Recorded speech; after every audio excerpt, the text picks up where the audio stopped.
Matius 13, perumpamaan tentang seorang penabur. Pada hari itu, keluarlah Yesus dari rumah itu dan duduk di tepi danau. Maka datanglah orang banyak berbondong-bondong, lalu menggerumuni dia, sehingga ia naik ke perahu dan duduk di situ, sedangkan orang banyak semuanya berdiri di pantai. Dan ia mengucapkan banyak hal dalam perumpamaan kepada mereka. Katanya, adalah seorang penabur keluar untuk menabur. Pada waktu ia menabur, sebagian benih itu jatuh di pinggir jalan. Lalu datanglah burung dan memakannya sampai habis. Sebagian jatuh di tanah yang berbatu-batu, yang tidak banyak tanahnya. Lalu benih itu pun segera tumbuh, karena tanahnya tipis. Tetapi sesudah matahari terbit, layulah ia dan menjadi kering karena tidak berakar.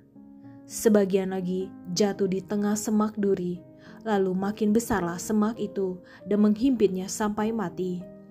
Dan sebagian jatuh di tanah yang baik lalu berbuah, ada yang 100 kali lipat, ada yang 60 kali lipat, ada yang 30 kali lipat. Siapa bertelinga, hendaklah ia mendengar. Maka datanglah murid-muridnya dan bertanya kepadanya, "Mengapa engkau berkata-kata kepada mereka dalam perumpamaan?" Jawab Yesus, "Kepadamu diberi karunia untuk mengetahui rahasia kerajaan sorga, tetapi kepada mereka tidak. Karena siapa yang mempunyai, kepadanya akan diberi, sehingga ia berkelimpahan. Tetapi siapa yang tidak mempunyai, apapun juga yang ada padanya akan diambil daripadanya. Itulah sebabnya aku berkata-kata dalam perumpamaan kepada mereka, karena sekalipun melihat, mereka tidak melihat, dan sekalipun mendengar, mereka tidak mendengar dan tidak mengerti. Maka pada mereka genaplah nubuat Yesaya yang berbunyi, kamu akan mendengar dan mendengar, namun tidak mengerti. Kamu akan melihat dan melihat, namun tidak menanggap. Sebab hati bangsa ini telah menebal, dan telinganya berat mendengar, dan matanya melekat tertutup, supaya jangan mereka melihat dengan matanya, dan mendengar dengan telinganya, dan mengerti dengan hatinya, lalu berbalik sehingga aku menyembuhkan mereka. Tetapi berbahagialah matamu karena melihat, dan telingamu karena mendengar. Sebab aku berkata kepadamu, sesungguhnya banyak nabi dan orang benar ingin melihat apa yang kamu lihat, tetapi tidak melihatnya, dan ingin mendengar apa yang kamu dengar, tetapi tidak mendengarnya.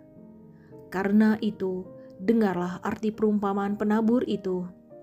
Kepada setiap orang yang mendengar firman tentang kerajaan sorga, tetapi tidak mengertinya, datanglah si jahat dan merampas yang ditaburkan dalam hati orang itu. Itulah benih yang ditaburkan di pinggir jalan. Benih yang ditaburkan di tanah yang berbatu-batu, ialah orang yang mendengar firman itu dan segera menerimanya dengan gembira.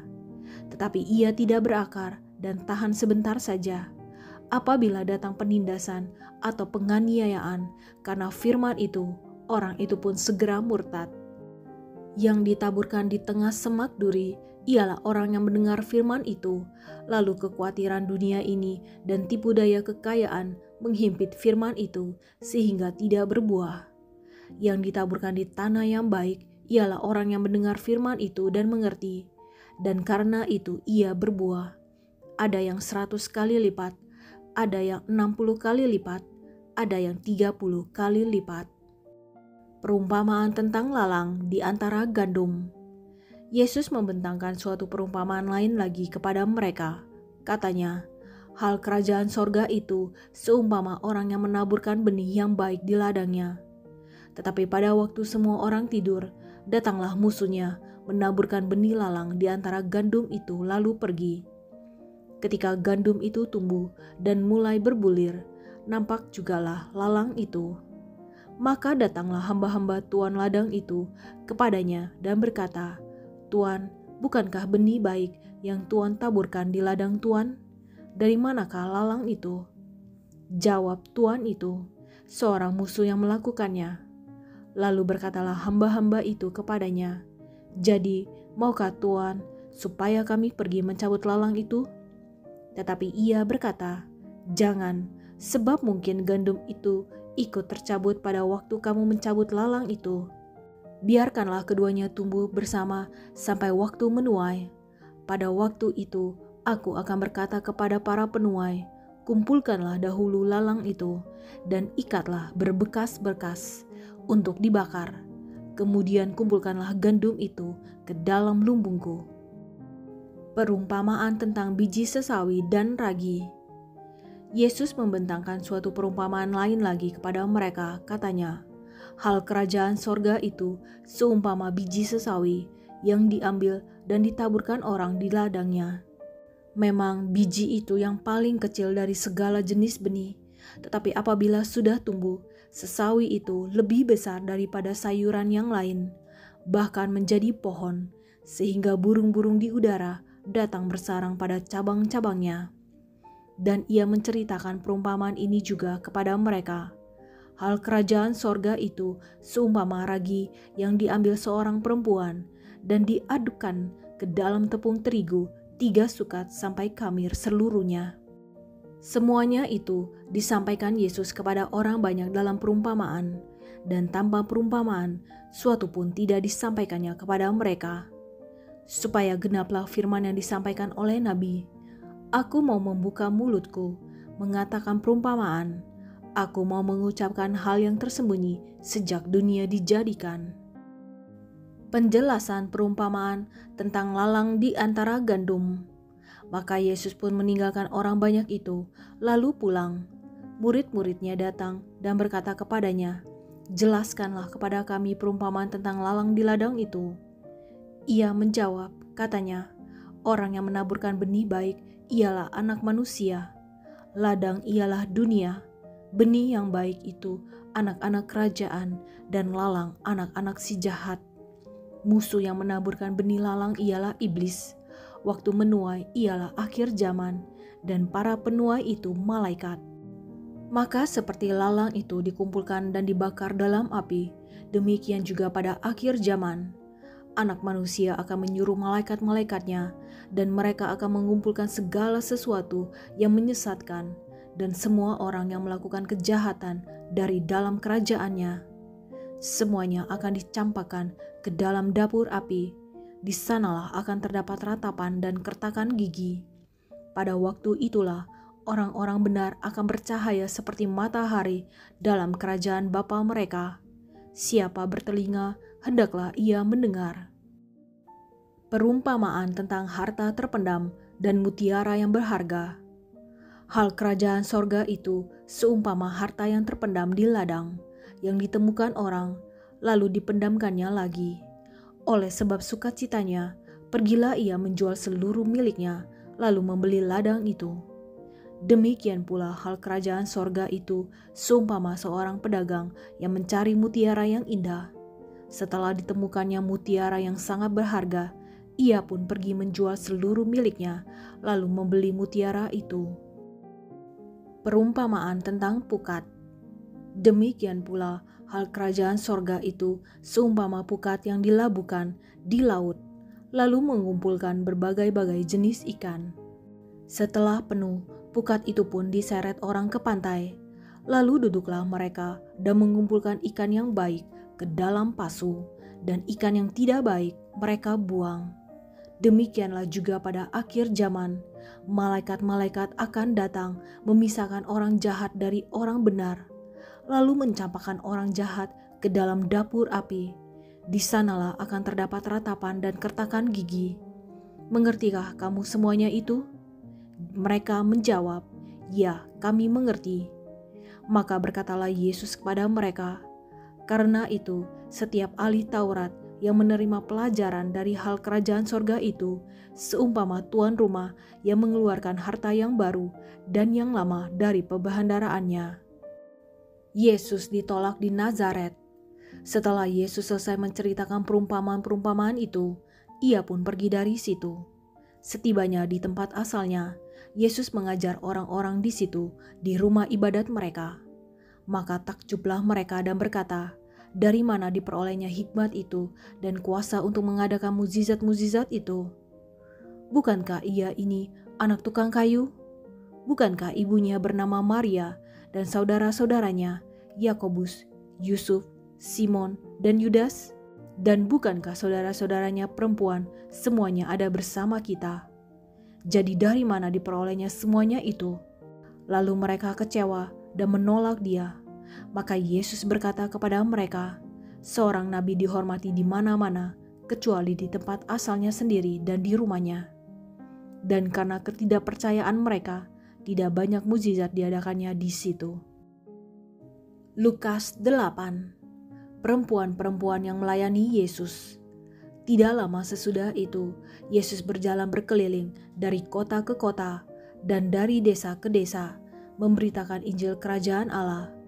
Ke-12 muridnya bersama-sama dengan dia, dan juga beberapa orang perempuan yang telah disembuhkan dari roh-roh jahat atau berbagai penyakit, yaitu Maria yang disebut Magdalena, yang telah dibebaskan dari 7 roh jahat, Yohana, istri Kuza, bendahara Herodes, Susana, dan banyak perempuan lain. Perempuan-perempuan ini melayani rombongan itu dengan kekayaan mereka. Perumpamaan tentang seorang penabur. Ketika orang banyak berbondong-bondong datang, yaitu orang-orang yang dari kota ke kota menggabungkan diri pada Yesus, berkatalah ia dalam suatu perumpamaan. Adalah seorang penabur keluar untuk menaburkan benihnya. Pada waktu ia menabur, sebagian benih itu jatuh di pinggir jalan, lalu diinjak orang, dan burung-burung di udara memakannya sampai habis. Sebagian jatuh di tanah yang berbatu-batu, dan setelah tumbuh ia menjadi kering karena tidak mendapat air. Sebagian lagi jatuh di tengah semak duri, dan semak itu tumbuh bersama-sama dan menghimpitnya sampai mati. Dan sebagian jatuh di tanah yang baik, dan setelah tumbuh berbuah 100 kali lipat. Setelah berkata demikian, Yesus berseru, "Siapa mempunyai telinga untuk mendengar, hendaklah ia mendengar." Murid-muridnya bertanya kepadanya, "Apa maksud perumpamaan itu?" Lalu ia menjawab, "Kepadamu diberi karunia untuk mengetahui rahasia kerajaan Allah, tetapi kepada orang-orang lain hal itu diberitakan dalam perumpamaan, supaya sekalipun memandang mereka tidak melihat, dan sekalipun mendengar mereka tidak mengerti." Inilah arti perumpamaan itu. Benih itu ialah firman Allah. Yang jatuh di pinggir jalan itu ialah orang yang telah mendengarnya. Kemudian datanglah iblis, lalu mengambil firman itu dari dalam hati mereka, supaya mereka jangan percaya dan diselamatkan. Yang jatuh di tanah yang berbatu-batu ialah orang yang setelah mendengar firman itu menerimanya dengan gembira, tetapi mereka itu tidak berakar. Mereka percaya sebentar saja, dan dalam masa pencobaan mereka murtad.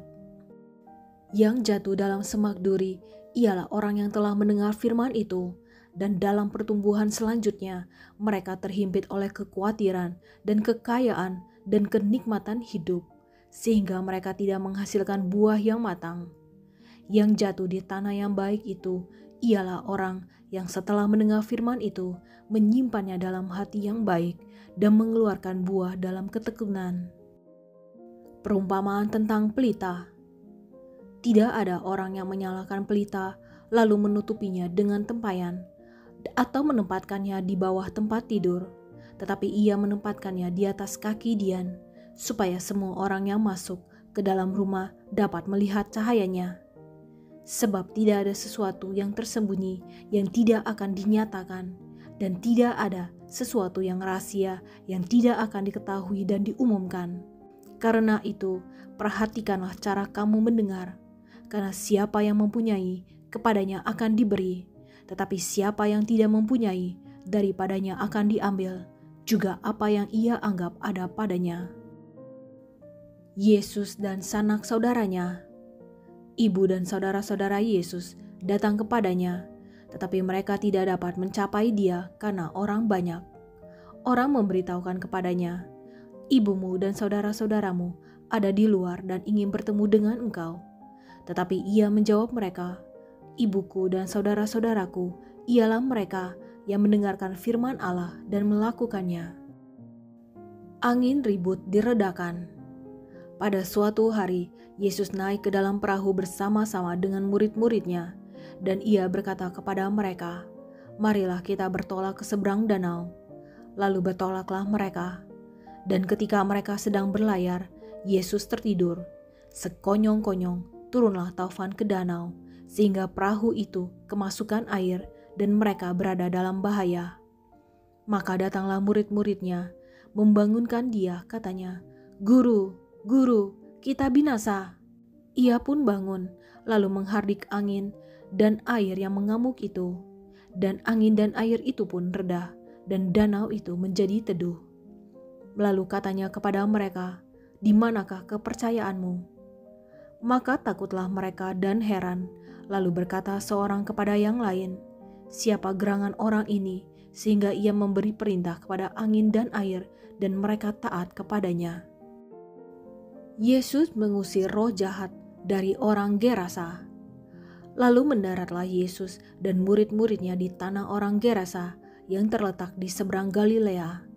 Setelah Yesus naik ke darat, datanglah seorang laki-laki dari kota itu menemui dia. Orang itu dirasuki oleh setan-setan, dan sudah lama ia tidak berpakaian dan tidak tinggal dalam rumah, tetapi dalam perkuburan.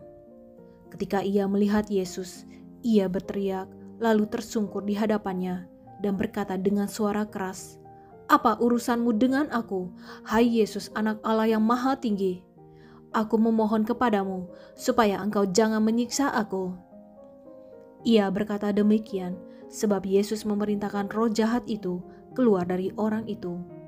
Karena sering roh itu menyeret-nyeret dia, maka untuk menjaganya ia dirantai dan dibelenggu.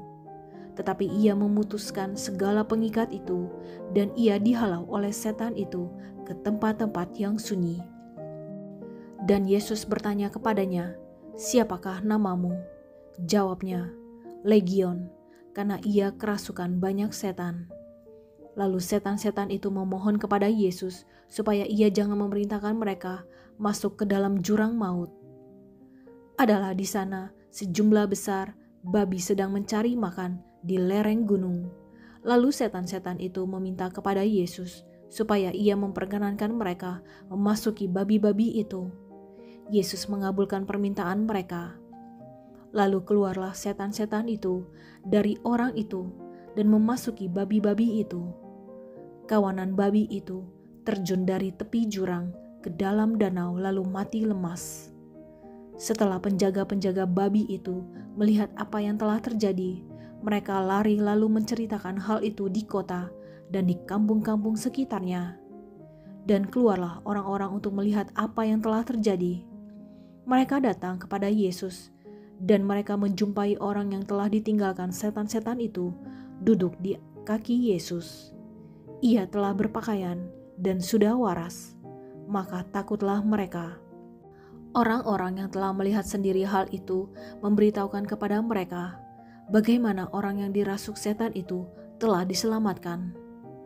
Lalu seluruh penduduk daerah Gerasa meminta kepada Yesus supaya ia meninggalkan mereka, sebab mereka sangat ketakutan. Maka naiklah ia ke dalam perahu, lalu berlayar kembali. Dan orang yang telah ditinggalkan setan-setan itu meminta supaya ia diperkenankan menyertainya.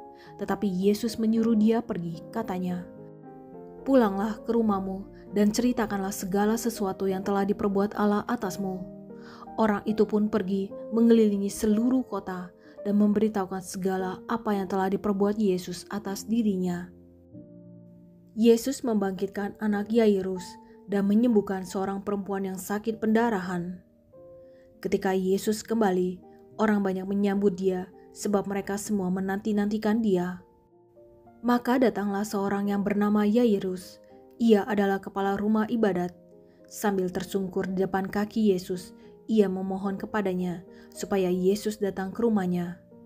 Karena anaknya perempuan yang satu-satunya yang berumur kira-kira 12 tahun hampir mati. Dalam perjalanan ke situ, Yesus didesak-desak orang banyak. Adalah seorang perempuan yang sudah 12 tahun menderita pendarahan dan yang tidak berhasil disembuhkan oleh siapapun. Ia maju mendekati Yesus dari belakang dan menjamah jubahnya. Seketika itu juga berhentilah pendarahannya. Lalu kata Yesus, "Siapa yang menjamah aku?" Dan karena tidak ada yang mengakuinya, berkatalah Petrus, "Guru, orang banyak menggerumuni dan mendesak engkau." Tetapi Yesus berkata, "Ada seorang yang menjamah aku, sebab aku merasa ada kuasa keluar dari diriku." Ketika perempuan itu melihat bahwa perbuatannya itu ketahuan, ia datang dengan gemetar, tersungkur di depannya, dan menceritakan kepada orang banyak apa sebabnya ia menjamah dia, dan bahwa ia seketika itu juga menjadi sembuh. Maka katanya kepada perempuan itu, "Hai anakku, imanmu telah menyelamatkan engkau, pergilah dengan selamat." Ketika Yesus masih berbicara, datanglah seorang dari keluarga kepala rumah ibadat itu dan berkata, "Anakmu sudah mati, jangan lagi engkau menyusah-nyusahkan guru." Tetapi Yesus mendengarnya dan berkata kepada Yairus, "Jangan takut, percaya saja dan anakmu akan selamat." Setibanya di rumah Yairus, Yesus tidak memperbolehkan seorang pun ikut masuk dengan dia, kecuali Petrus, Yohanes, dan Yakobus, dan ayah anak itu serta ibunya. Semua orang menangis dan meratapi anak itu. Akan tetapi Yesus berkata, "Jangan menangis, ia tidak mati, tetapi tidur." Mereka menertawakan dia, karena mereka tahu bahwa anak itu telah mati. Lalu Yesus memegang tangan anak itu dan berseru, katanya, "Hai anak, bangunlah." Maka kembalilah roh anak itu, dan seketika itu juga ia bangkit berdiri. Lalu Yesus menyuruh mereka memberi anak itu makan. Dan takjublah orang tua anak itu, tetapi Yesus melarang mereka memberitahukan kepada siapapun juga apa yang terjadi itu.